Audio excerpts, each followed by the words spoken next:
السلام علیکم، welcome back to my YouTube channel shorts video 1707۔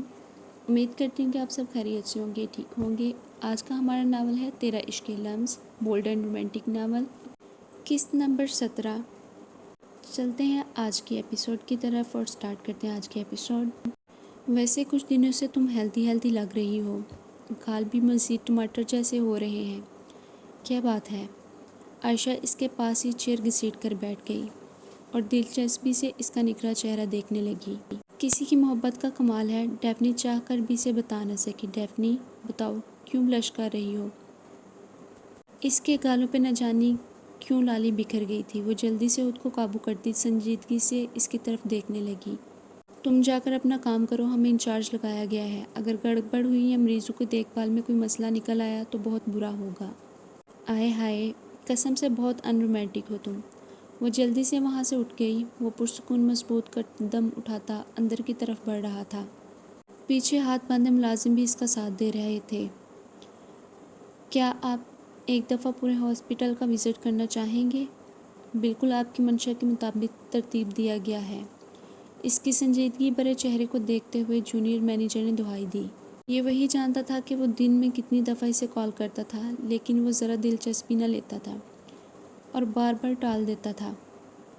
اب کئی مہینے بعد وزٹنگ پہ اس کا چکر لگا تھا۔ ہاتھ کے اشارے سے اسے جانے کا کہہ کر وہ آٹومیٹک ڈور سے اندر داخل ہوا۔ اس کے ساتھ ہی 3-4 اور بھی ڈاکٹرز تھے۔ اپنے مین آفس کی طرف بڑھتے ہوئے اس کی نظر سامنے کھڑے ہاسپٹل کے عملے پہ پڑی تھی، جن میں کئی لڑکیاں منہ کھولے اسے دیکھ رہی تھی۔ وہ کوفت زدہ ہوا تھا اور اپنے سامنے انہی میں علی کو بھی کھڑا پایا۔ اس کا حساب وہ الگ سے کرے گا۔ اس کی جرأت کیسے ہوئی تھی اس کی بیوی کے پیچھے پڑنے کی؟ ڈیفنی منہ کھولے سامنے موجود نظارے کو دیکھ رہی تھی۔ براق اور اس کے پیچھے سر جھکائے آتا اشرف۔ اس کی کارستانی اسے اب سمجھ آئی تھی۔ بلیک شرٹ اور پینٹ پہنے، ساتھ لانگ وائٹ اوور کوٹ میں اس کا نمایاں قد نظروں کو بلا لگ رہا تھا۔ آنکھوں پہ بلیک گاگل چپکائے اور چہرے پہ سجی ہلکی ہلکی داڑھی۔ وہ مگر بھی مغرور کھڑی ناک والا شہزادہ اندر کی طرف بڑھ گیا۔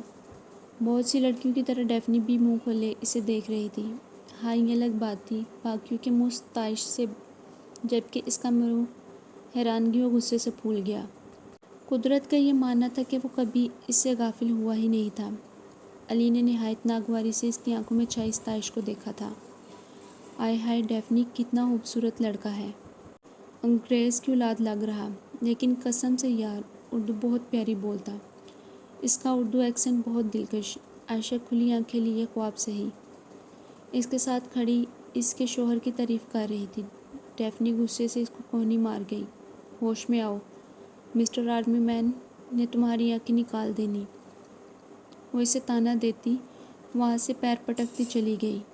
اسے بار بار اشرف پہ غصہ آ رہا تھا۔ وہ نمونہ جھوٹ بولتا اس کو بیوقوف بناتا رہا اور وہ بنتی رہی۔ کتنا پور مینجمنٹ ہے آپ کا۔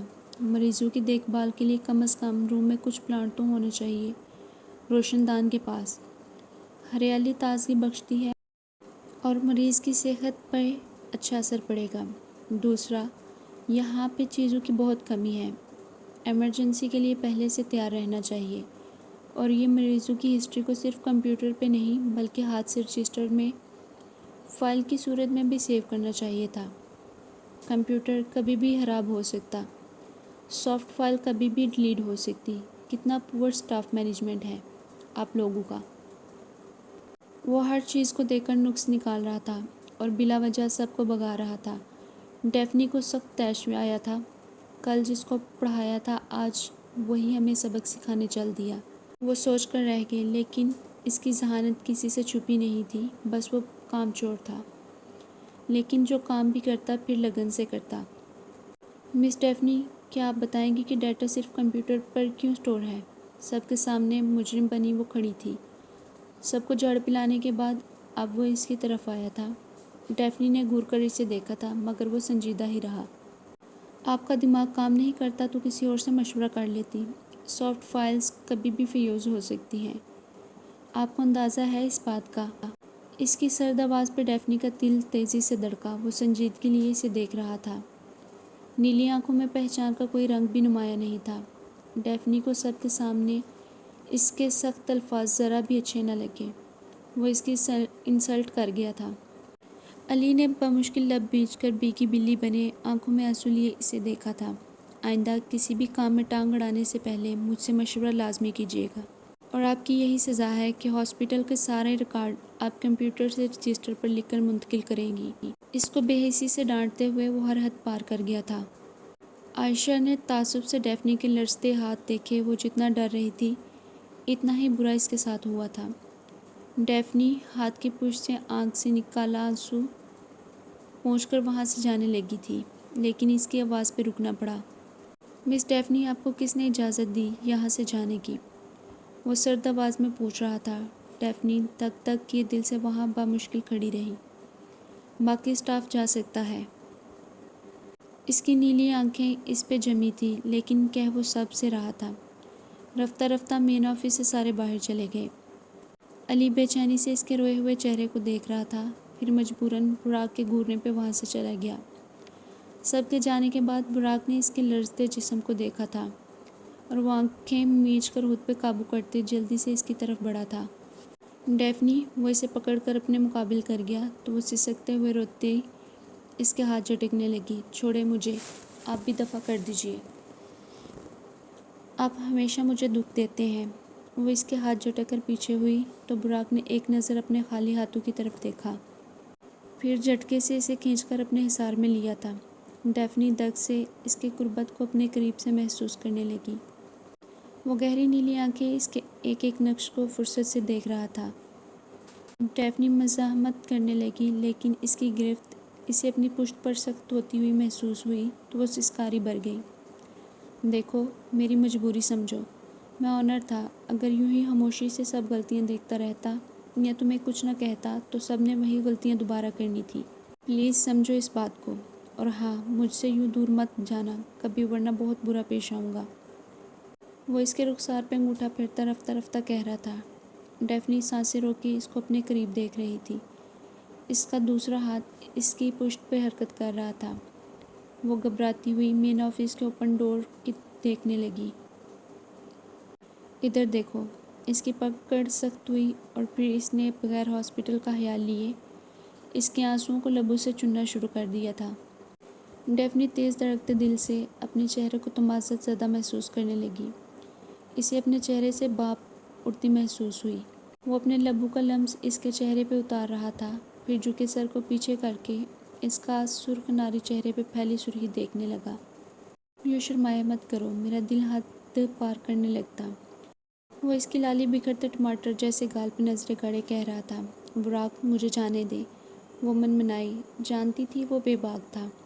نو، ابھی ایک کس باقی ہے۔ وہ اس کے چہرے کو دونوں ہاتھوں سے تھامے اس کے لبوں پہ جھکنے لگا، لیکن وہ جھٹ سے اپنا چہرہ پلٹ گئی۔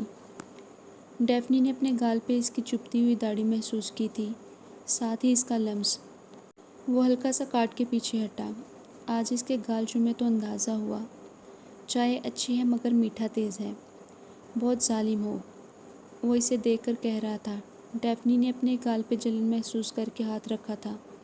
کسی نے بہت غور سے ان کے کھلے دروازے سے جھانکتے وجود کو دیکھا تھا اور لب بھینچ لیے تھے۔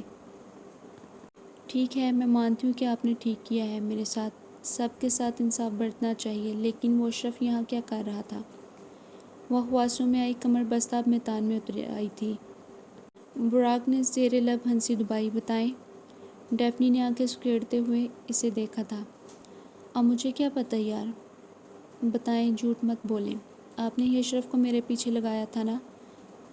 وہ مشکوک نظروں سے دیکھ رہی تھی۔ اور آپ نے ہی سارے کارڈز کو رکھا تھا؟ سب کے پیچھے آپ کا ہاتھ تھا؟ وہ تائید چاہ رہی تھی۔ براق مسکین نظروں سے اسے دیکھ رہا تھا۔ اگر میں ہاں بولوں تو؟ وہ منہ پھلاتے ہوئے بولا تو ڈیفنی کو وہ بہت کیوٹ لگا، لیکن اس نے اپنے دل کو ڈپٹ کر سلا دیا تھا۔ تو آپ کو بھی سزا ملے گی، ٹھیک اسی طرح جس طرح اب بھی آپ نے مجھے اتنا سارا کام کرنے کی دی ہے۔ پیچھے ہٹتے وہ اسے دیکھ کر بولی تھی۔ براق نے اپنی ہنسی رو کر اس کو دیکھا تھا۔ کون سی سزا سنائیں میرے دل کی ملکہ؟ جی، آپ 10 دن تک میرے قریب نہیں آئیں گے، اسے ہاتھ اٹھائے وارن کرتے ہوئے وہ مین آفس کے ڈور تک آ گئی تھی۔ لیکن یہ بہت بڑی سزا ہے، ویسے بھی میں صرف پرسوں ہی تمہارے قریب آیا تھا، وہ بھی پہلی دفعہ۔ اب تمہیں روز چھوئے بغیر گزارا نہیں۔ وہ منہ بنائے بولتا اس کی طرف بڑھا تھا۔ ڈیفنی کی نظر اس کے بڑھتے قدموں پہ تھی۔ آپ کو یہی سزا کافی ہے، وہ زبان نکالے اسے چڑھاتی باہر بھاگی۔ براق جلدی سے دروازے تک آیا لیکن وہ اس کے ہاتھ سے نکل گئی تھی۔ وہ بالوں میں ہاتھ پھیر کر گنگنانے لگا۔ I will register my soul in your name so that I can spend all my life by your side۔ ایسے لگتا تھا جیسے سب کچھ ٹھیک ہو چکا ہے۔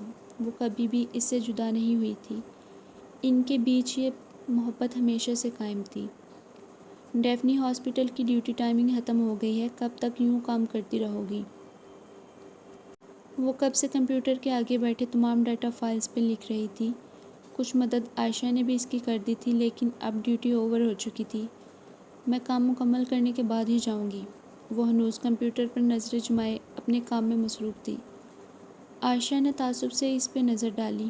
یار میں اپنے الفاظ واپس لیتی ہوں۔ سر براق جتنے ہینڈسم ہے اس سے کہیں زیادہ خڑوس ہیں۔ پہلے دن ہی تمہیں ڈانٹ دیا۔ اس کی بات پر ڈیفنی نے چلتے ہاتھ یکدم رک گئے۔ ہاں تمہیں ہی شوق چڑھا ہوا تھا ان کی اردو زبان کے ایکسنٹ چیک کرنے کا، تمہیں کچھ زیادہ ہی پسند آ گئے تھے۔ وہ دوبارہ سے کام میں لگی اسے چڑھا گئی۔ ہاں بولتے پیارا ہے لیکن یار وہ تم پہ بول کر بالکل اچھے نہیں لگے مجھے۔ ہاں ہاں ڈیفنی کی ہنسی نکل گئی۔ تمہارے گال پہ سرخ نشان کیسا بنا ہوا ہے؟ وہ بغور دیکھتی اس سے پوچھنے لگی تو ڈیفنی سٹا گئی۔ اف براق کیوں اس پہ محبت نچھاور کر کے اپنی محبت سے سب کو متوجہ کر دیتا تھا۔ کچھ نہیں، شاید چونٹی کاٹ گئی تھی، وہ اٹکتے ہوئے بولی تھی۔ عائشہ نے ہاتھ توجہ نہ دی تھی لیکن میں بھی ضد کی پکی ہوں، اب کام کمپلیٹ کر کے ہی جاؤں گی۔ وہ حواس میں آتے غصے سے بولتی ہوئی اسے بہت اچھی لگی تھی۔ اچھا ٹھیک ہے رہو ادھر۔ عائشہ ایک نظر شام کے ڈھلتے سورج کو دیکھتی ہوئی اسے کہہ کر باہر نکل گئی۔ تقریباً زیادہ تر سٹاف تو چھٹی کر گیا تھا، باقی نائٹ ڈیوٹی والے کچھ ڈاکٹرز آ چکے تھے۔ تبھی فون کال پر اس نے نظر گھمائی، روشنی کالنگ جگمگا رہا تھا۔